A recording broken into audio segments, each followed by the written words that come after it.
हितोपदेश में आज हम फिर एक बार कुछ प्रश्न हल करेंगे जिसके बारे में हम पढ़ चुके हैं।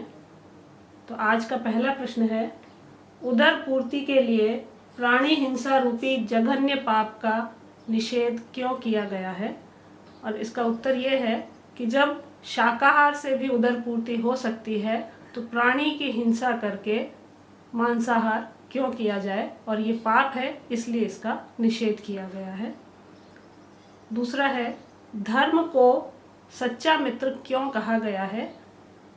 और सच्चा मित्र इसलिए कहा गया है धर्म को कि उसका संबंध व्यक्ति के साथ शाश्वत रूप से रहता है। उसकी मृत्यु के बाद भी धर्म ही उसके साथ में रहता है और वही सच्चा मित्र है, इसीलिए धर्म को सच्चा मित्र कहा गया है।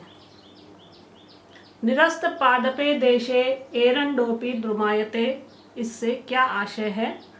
और इसका उत्तर यह है या इसका आशय यह है कि जहाँ या जिस स्थान पर वृक्ष नहीं होते वहाँ पर एरंड को भी वृक्ष ही माना जाता है। जैसे इसको समझे हम कि जिस सभा में विद्वान न हो तो वहाँ पर कम बुद्धि वाला मनुष्य भी पूजा जाता है, और इसके लिए कहावत है, अंधों में काना राजा। तो जो कम गुणी होता है उसकी भी पूछ होती है। जब वहाँ कोई गुणवान न हो तो निर्जन या वृक्षहीन प्रदेश में एरंड को भी वृक्ष के समान माना जाता है। उदार चित्त वालों की क्या विशेषता बताई गई है। और इसके लिए प्रसिद्ध श्लोक है, वसुधैव कुटुंबकम।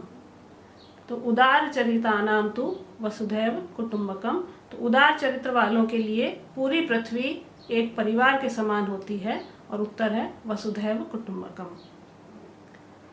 मित्र तथा शत्रु किस कारण से बनते हैं। और इसका उत्तर है, अच्छे या बुरे आचरण से मित्र या शत्रु बनते हैं। न जाति से न जन्म से बल्कि व्यवहार से ही कोई अपना शत्रु बनाता है, कोई अपना मित्र बनाता है। मित्र की परीक्षा कब करनी चाहिए। और इसका उत्तर है, आपत्ति काल में, या जब हमें वास्तव में मित्र की सलाह की या उसकी सहायता की अपेक्षा हो, उस समय यदि मित्र काम आता है तो वही सच्चा मित्र होता है। तो आपत्ति काल में ही मित्र की परीक्षा होती है। सच्चा बंधु किसे कहा गया है।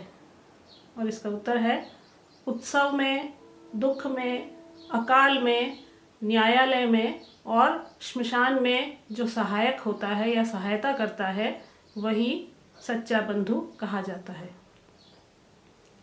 किस व्यक्ति के पास विपत्ति सदा विद्यमान रहती है। और इसका उत्तर यह है कि जो व्यक्ति अपने हितैषी की या अपने शुभ चिंतक की बात नहीं मानता है या नहीं सुनता है, वो सदैव विपत्ति को आमंत्रित करता है, और वही सदा विपत्ति में घिरा रहता है। उसी के पास विपत्ति सदा विद्यमान रहती है। इसलिए जो शुभ चिंतक या हितैषी सलाह देता है, कोई बात समझाता है, उसे माननी भी चाहिए और उससे सुननी भी चाहिए।